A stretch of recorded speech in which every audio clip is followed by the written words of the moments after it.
Buenos días, es un gusto para mí darles la bienvenida a este espacio de adoración y búsqueda de Dios. Les deseo a todos un feliz sábado y les agradezco desde ya por el hecho de separar este espacio para estudiar la palabra de Dios junto a nosotros. Gracias por estar aquí.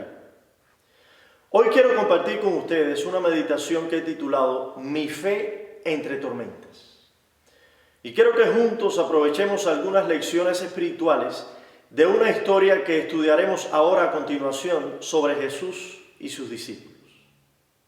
El ministerio de Jesús estaba creciendo y alcanzando todo su esplendor. En algunas ocasiones, ahí al principio de su ministerio, lo querían apedrear. En otra ocasión, ya al final de su ministerio en esta tierra, terminaron crucificándolo. Pero en este momento justo de la historia de la que vamos a hablar ahora a continuación, fue en pleno esplendor, en plena popularidad del ministerio de Jesús. Tanto así que la historia, y ahora lo vamos a leer textualmente, comienza diciendo que los discípulos estaban navegando para alejarse de la multitud con el fin de descansar, porque la multitud acechaba a Jesús constantemente para escucharle, para aprender de él, para recibir de él algún milagro. Así de bendecido, así de popular y próspero iba el ministerio de Jesús. Y cuenta esta historia que apenas llegaron mar adentro cuando se levantó una gran tormenta. Permíteme leerle el texto tal cual. Luego subió a la barca y sus discípulos lo siguieron. De repente se levantó en el lago una tormenta tan fuerte que las olas inundaban la barca. Pero Jesús estaba dormido. Los discípulos fueron a despertarlo. Señor, gritaron, sálvanos, que nos vamos a ahogar. A veces nosotros creemos que las dificultades llegan solamente a alguien cuando no tiene la bendición de Dios. Y es que hasta parece lógico, ¿no? ¿Cómo con la bendición de Dios pueden llegar dificultades? En ocasiones podemos llegar a creer que las dificultades llegan solamente como consecuencias de algo que estamos haciendo mal espiritualmente. Bueno, esta historia es una evidencia contundente de que aún estando bien espiritualmente, aún en pleno esplendor espiritual de tu cristianismo y servicio a Dios, aún en pleno crecimiento y entrega total y bendecida a la causa de Dios, aún cuando más personas te sigan y crean en lo que predicas, aún con la seguridad y la confianza de que Cristo está a tu lado, pueden sobrevenirte tormentas, y tormentas fuertes, que tristemente te harán temer y te harán padecer con angustia. Increíble. Dice la Biblia que cuando los discípulos se dieron cuenta de que la tormenta era demasiado grande para ellos, cuando se dieron cuenta de que ellos no tenían nada que hacer porque era una situación que literalmente se les escapaba de sus manos, ni siquiera intentaron hacer algo por ellos mismos. Fueron directamente donde estaba Jesús, sin pensarlo. Y cuando llegaron a donde Jesús, no se pronunciaron con palabras muy elocuentes, muy rebuscadas o complicadas, como a veces son nuestras oraciones cuando solemos ir a la iglesia. No, para nada. Su oración fue corta, fue simple. Más corta que la oración de mis hijos por los alimentos antes de comer. La oración de los discípulos fue de solamente 2 palabras. Señor, sálvanos. Es que no había tiempo para discursos preparados, ¿sabes? No era el momento para intentar impresionar a Jesús presentando pensamientos profundos o palabras complicadas. No. Eso no funcionaba en ese momento. Esta era una ocasión en la que la oración tenía que ser como una flecha, derecha, precisa, dirigida a la médula del asunto.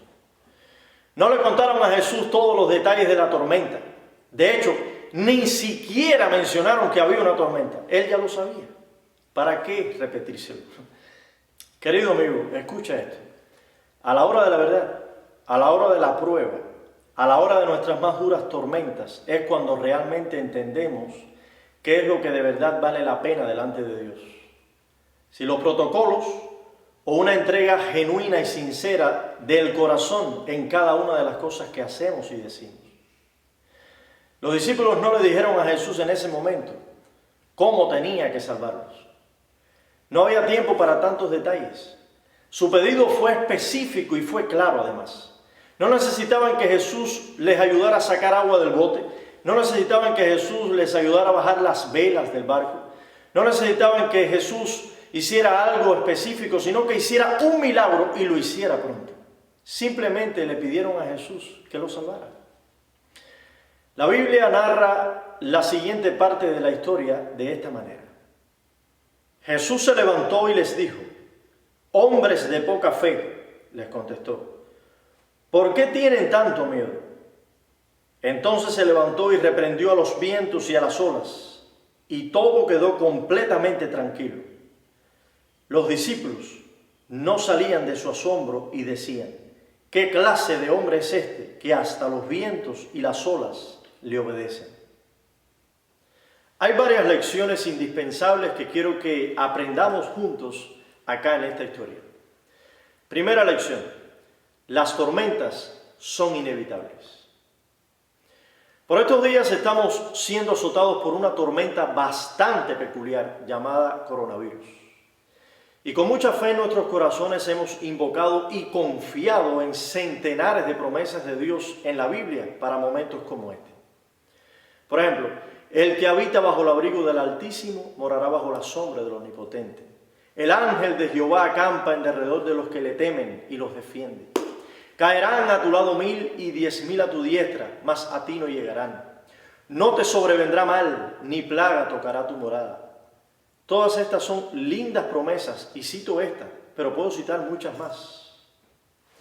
Incluso algunos, precisamente, confiando en estas promesas de Dios a sus hijos fieles, han llegado a suponer erróneamente que si alguien llegara a contagiarse por ahí, es porque está separado de Dios de alguna manera en su vida espiritual. Pero ¿qué sucedería si nos llegara a tocar a nosotros, como le ha tocado a muchos cristianos fieles por estos días? ¿Qué sucedería si incluso nuestra vida es comprometida en esta situación? ¿Dónde quedaría nuestra fe? ¿Dónde quedaría nuestro entendimiento de esto que es tan elemental en la vida cristiana? Amigo que me escuchas, nadie, absolutamente nadie, es inmune a las tormentas de esta vida. Aunque esté haciendo todas las cosas bien, aunque vaya en la dirección correcta, las tormentas en algún momento le van a alcanzar. La gran pregunta no es si tendrás tormentas o no, sino cómo responderás cuando te llegue la tormenta. Las tormentas no están reservadas para la gente mala, Estos discípulos no eran hombres que iban de crucero malgastando su dinero en juegos y bebiendo. No eran personas que iban en un barco engañando a sus esposas. No eran personas que acababan de robar un banco y estaban huyendo de las autoridades, no. Tampoco eran piratas que estaban asaltando otras barcas por allí en el mar de Galilea, para nada. Eran los fieles discípulos del Señor Jesucristo. ¿Te das cuenta? Tú te verás envuelto en tormentas en algún momento de tu vida. Quizás sean tormentas por consecuencias y en forma de disciplina, o tormentas por motivación y desarrollo espiritual. Pero por una de estas dos razones, en algún momento llegarán tormentas a tu vida. Desde que abres la Biblia y hasta que la cierras, encontrarás a grandes héroes de Dios pasando por tormentas. ¿Qué te hace pensar que nosotros no las pasaremos? Adán y Eva tuvieron un hijo rebelde. Noé tuvo que pasar por un diluvio y tuvo un hijo medio sinvergüenza. José fue vendido como un esclavo por sus propios hermanos y luego fue encarcelado injustamente.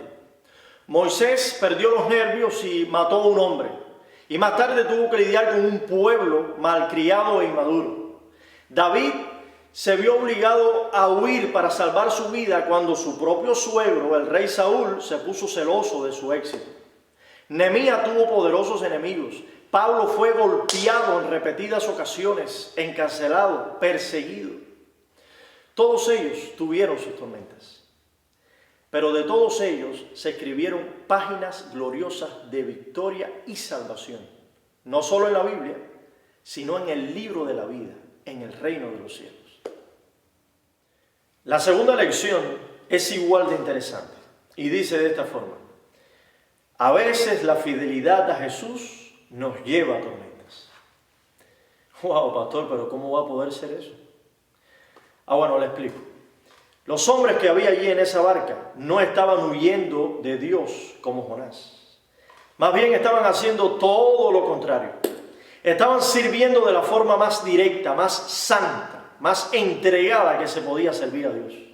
Estaban gastando todos sus esfuerzos, estaban entregándolo todo para servir a Dios. Estaban en esa barca esa tarde solo porque estaban sirviendo a Jesús en la versión más explícita que ellos conocían sobre el servicio a Dios. No estaban en esa barca porque estaban haciendo algo malo, no, para nada. De hecho, fue Jesús quien primero entró en la barca y ellos simplemente estaban siguiendo y sirviendo a Jesús. A veces tenemos la equivocada y hasta peligrosa idea de que seguir a Jesús nos va a llevar a una prosperidad y a una paz instantánea y absoluta. Pero no necesariamente tiene que ser así, Es cierto que seguir a Jesús nos lleva a la salvación, nos lleva a la vida eterna, sí, amén. Y también es cierto que siguiendo a Jesús va a llegar un día en que no habrá más enfermedad, no habrá más dolor, no habrá más tormentas. Pero mientras ese momento llegue, también es cierto que en algún momento experimentaremos tiempos malos, tiempos de duras tormentas. Amigo que me escuchas, por estos días todos nosotros estamos enfrentando una tormenta bastante poderosa. Una tormenta que ha amenazado a todos, cristianos o no, fieles declarados o abiertos incrédulos, a todos nos ha amenazado esta tormenta. Incluso ha cobrado la vida de muchos seres humanos ya. Es muy probable que en medio de esta tormenta, ya seas cristiano fiel o no, en algún momento te has hecho algunas preguntas en relación a Dios. Tal vez le has preguntado por estos días a Dios, ¿en serio existes? ¿En serio estás en control si es que existes? ¿No es que nos protegerías bajo tus alas? ¿No es que nos amas con amor eterno? ¿Cómo permites que hijos tuyos sufran y pasen por esto? Bueno, aquella tarde en el mar de Galilea, aunque ellos no lo recordaban por lo terrible que era aquella tormenta, Dios amaba incondicionalmente a sus discípulos. Aunque ellos no lo notaban porque miraban a Jesús aparentemente dormido, aún así Él estaba en control absoluto. Aunque ellos estaban aterrados por las circunstancias tan desfavorables, en realidad Dios estuvo protegiéndolos todo el tiempo. Sea cual sea tu pregunta para Dios por estos días, sea cual sea tu cuestionamiento hacia Dios por estos días, recuerda esto. Aunque hoy las circunstancias que puedas estar viviendo parezcan muy duras y te cueste mucho recordarlo, Dios sí te sigue amando. Aunque parezca que esto se ha vuelto incontrolable y que Jesús pareciera estar dormido, en realidad Él sigue en control. Aunque tengamos temor o incluso estemos aterrados porque las olas ya nos salpican o ya nos están empujando con fuerza fuera de la barca hacia lo peor, en realidad Dios nos ha estado protegiendo todo el tiempo. Así como con los discípulos esa tarde, Jesús va con nosotros en esta tormenta. Jesús está con nosotros en la barca. Si Jesús no estuviera con nosotros en la barca, entonces sí tendríamos motivos para tener miedo. Pero es que Él viene con nosotros en nuestra barca y ha prometido estar aquí todo el tiempo. Créele, lo cumplirá. Y así como levantó su mano y con apenas 2 palabras puso todo bajo control, así mismo hará en esta ocasión. Porque ninguna tormenta es demasiado grande, ningún viento es demasiado feroz, ninguna ola es demasiado alta cuando Jesús hace sentir su santo poder. Solamente tienes que confiar en Él, solamente tienes que invocarlo, invocar su presencia, invocar su poder, invocar su victoria. Te dejo con esta promesa. Clama a mí y yo te responderé. Invócame en el día de la angustia, te libraré y tú me honrarás. Ten calma, Dios está contigo.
No te rindas, ten confianza.